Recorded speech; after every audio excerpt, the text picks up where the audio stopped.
Hey guys, welcome back to the channel. So, today, mayroon akong 5 fragrances na i-share sa inyo that I've been working on.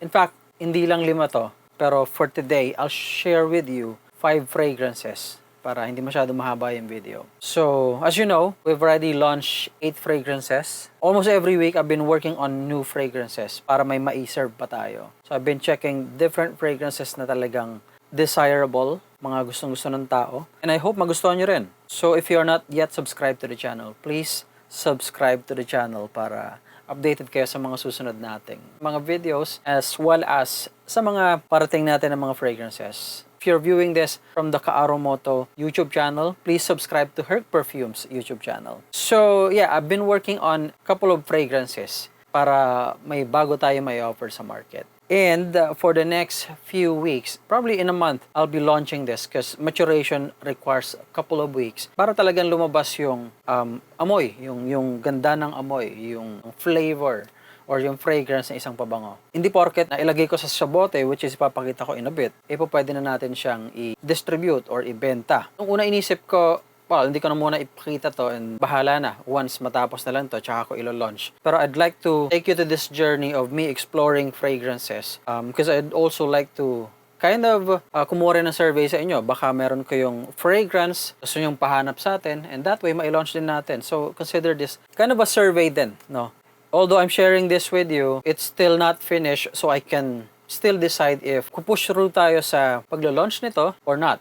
It really depends on kung ano sa tingin ko dito sa mga fragrances na to, if we need to launch them. Anyway, these are the 5. First one, this is Amouage Interlude Man. I've been making a research about this. Talagang isa to sa mga, I think nag-hype siya. Talagang gustong-gusto siya, lalong-lalo na sa US. Here in the Philippines, I am not sure. Amouage is one of the respected fragrance house, I guess. And ang bango nito.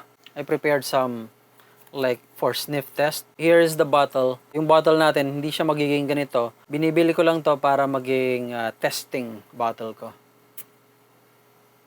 Ang bango nito. Opening, ang lakas. Well, I'm not yet really that expert pagdating sa pabango, pero I'm just basically judging them from my own, senses. I think this is a musky. Ang lakas. Natimpla ko to siguro mga 4 days ago pa lang. Ang bango. Grabe. Sapa-sapa.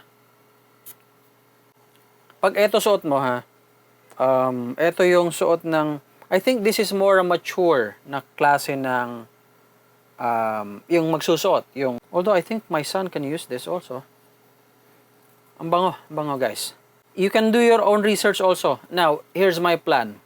After a couple of weeks, i-share ko sa inyo kung anong resulta sa akin. Like, baka gamitin ko siya for a week time, for an entire week, para makita kung may mga makukuha tayong compliments in my office or kahit saan man. Normally, may experience dito sa mga fragrances natin. Spray mo lang ng mga 3, 4, 5, amoy na amoy ka na. Huwag masyado mag-overspray dahil, bango. Grabe.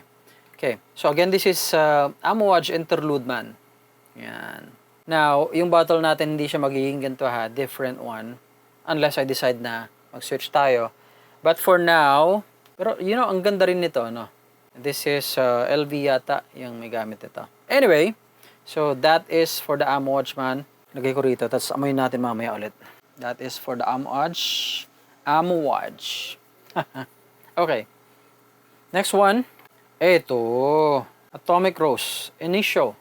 I bet marami, lalo sa mga who are into fragrances dito sa Pilipinas, I bet you know this already. Atomic Rose by Initio. Alam nyo ito ha, na-spray ko naman to syempre nung mga nakaraan after nating timplahin.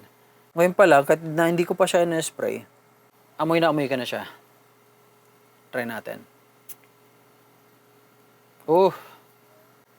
If I'm not mistaken, ang Initio, kasi meron akong OG bottle ng Latafa Body Alude Amethyst. Ito yata yung inspiration nun. Okay. Bango rin ito. Ito naman, yung opening niya, ang lakas din. Well, parang gano'n naman lagi, no? Nagkakatalo sila. Para sa akin, nagkakatalo sila sa dry down, lalong-lalo na. And there are fragrances na gustong-gusto ko nagda-dry down. Like, say for example, etong suot ko ngayon, which is the Dominion natin. yung Creed Aventus inspired fragrance natin, which is again si Dominion. Yung longevity niyan, maabot na mahigit 24 hours. Kapag ko pa tong t-shirt na to, nilagay ko lang because we're taking the video. Pero, andyan pa rin. Ang bango rin to. Ang bango. Grabe. Alam mo yung atomic rose talaga, parang atomic bomb. Hindi naman. You can smell yung rose, pero at the same time, lalaki siya. I'm not sure if this is unisex. Maybe it is. Ang bango. Grabe itong mga pabango na to. Mga hype. Now, this time, let me share that yung mga fragrances na pinili ko for the second batch of our testing, talagang medyo magkakaiba yung profile nila. And I like it that way kasi kung minsan, pagka magkakalapit na profile, possible na, or hindi mo na makita yung distinction ng isa. Okay, next. Hindi, mamaya na pala to. Ito kasing isinet aside ko, this is something na alam ng mga lalaki. Okay. And this is Acqua di Gio Profumo. Now, dun sa isang nilaunch natin, which is chill, that is Acqua di Gio Absolu. This is Profumo.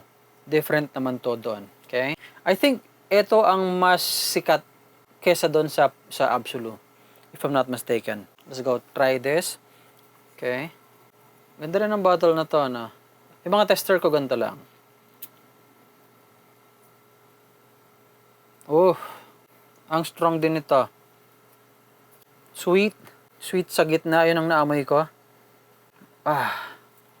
Ito, sigurado ang performance nito. Ito yung tipong mga ilang spray ka lang. Ang tapang eh. Mga ilang spray ka lang nito. Mukhang matagal-tagal na to sa damit mo. Pagdating sa damit, ito marirecommend ko. Ako normally, I spray sa shoulder. Yan, and then dito, and then dito. That's it. And then sa likod, isa or dalawa. So, 6. That's 6. And then, yun, kumisa, naglalagay tayo sa wrist. And that's it. Ang bango nito. Acqua di Gio Profumo. Ang fresh, ang smooth, ang soft, malumanay lang, parang ganon. You know, yung hindi siya, yung tipong nananapak. I don't know if that's a word. Pero ayun, ang smooth lang nito. Alam nyo guys, if you'll allow me, try our products, hindi ako mapapahiya sa inyo. When I make fragrance ngayon, lalo na dahil naintindihan ko na sila, I look for a good supplier. So, say for example, etong mga oil na to versus yung unang launch natin, magkaiba ang supplier. That's because I constantly look for better supplier for a specific na fragrance. Depende. Sometimes, baka ito, kung makakuha pa tayo ng mas maganda kesa dito, mas potent yung amoy, I might change it. Change supplier. Anyway, Profumo, ang lakas din ito, guys. Okay? Acqua di Gio. Next that we have here, ito mabango rin to. We have a Le Male Elixir. Now, ang Le Male Elixir naman, well, ilang mga Le Male to eh. Okay? Naamoy ko na to. Oh, ang tamis. Naamoy ko na to sa Singapore. Nung magpunta tayo. So, I was able to try lahat ng Le Male. Okay? Fragrances doon sa may Mustafa. Yan. Anyway, ang ganda ng oil niya, oh. Dilaw. Okay? Kitang-kita mo oil talaga. Unlike ito, medyo malinaw. Ito actually medyo malinaw. Yung kay Atomic Rose. Ito medyo malinaw. Ito medyo yellow na yellow. Anyway, so Le Male naman, maamoy mo kaagad to kasi may matamis eh. Ito yung lalaking lalaki. Actually, lalaking lalaki naman sila lahat. Pero ito, sense mo talaga, uy, may lalaki yun ah. Ito yung pagka-shota mo, mahilig sa, or sweet. Ayan. Lakas. Okay, one spray enough na sa akin. Grabe to. Ang lakas din ito, ang lakas. Ito yung klase ng pabango na pagka nasa date night ka o kadate mo si shota mo o baka yung kadate mo galing sa dating app, nako, baka maging kayo ng gabing yan. Ang bango. Grabe to. Le Male Elixir. Pag-usapan natin ang notes nito individually, eventually, pagka nag-decide na ako na i-launch. But for now, we're just doing the sniff test Pero I can tell you guys, this is something you would like to try. Alam niyo naman ng JPG, John Paul Gaultier. Ang bango, grabe. Okay? That's for the fourth one, and last but not the least. Now, bakit ko tinabi to? Or hinuli? Ito lang naman yung pabango na alam ng madami, syempre. Babae nagsabi sa akin nito eh. Ito raw yung pabango ng mga Pacboy. Gulat ako eh.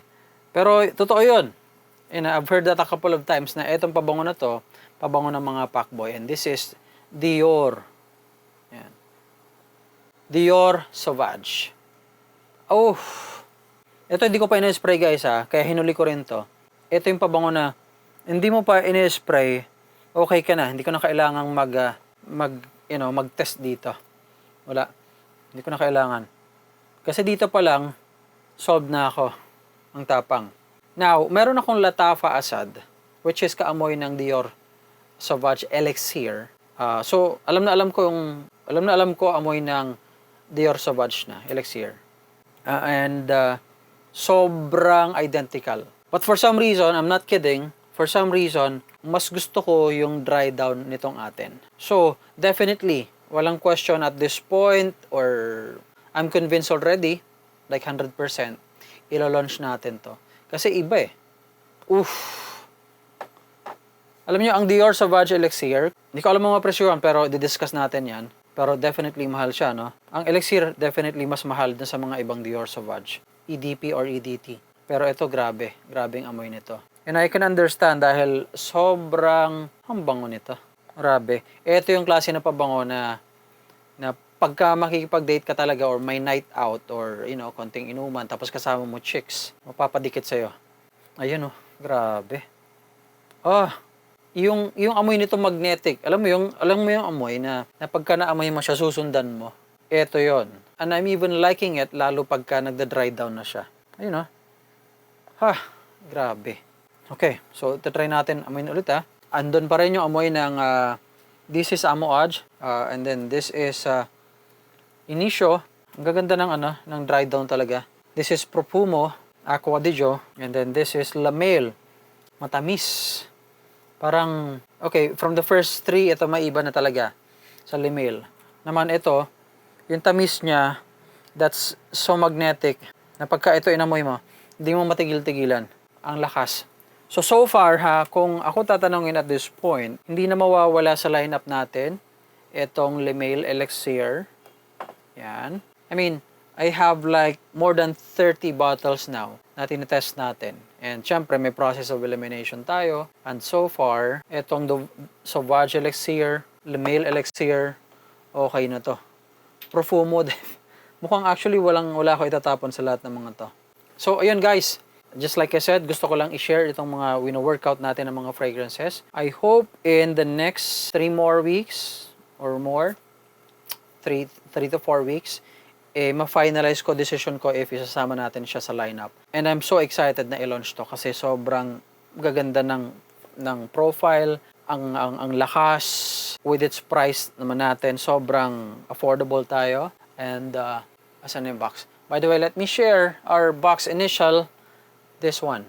Ayan siya. So, pinakita ko kanina sa TikTok live ko to eh. May TikTok tayo, so check nyo rin. Ganito itsura niya. Ayan. Ganda, diba? Look at that. Anyway, that's it. Again, if you are not yet subscribed to the channel, please subscribe to it para updated kayo sa mga launch natin na mga pabango because I am very, very excited to launch more fragrances in the future. But for now, again, please subscribe to the channel, like the video para may push, and you can share it also. Yun lang. Thank you so much for watching, guys.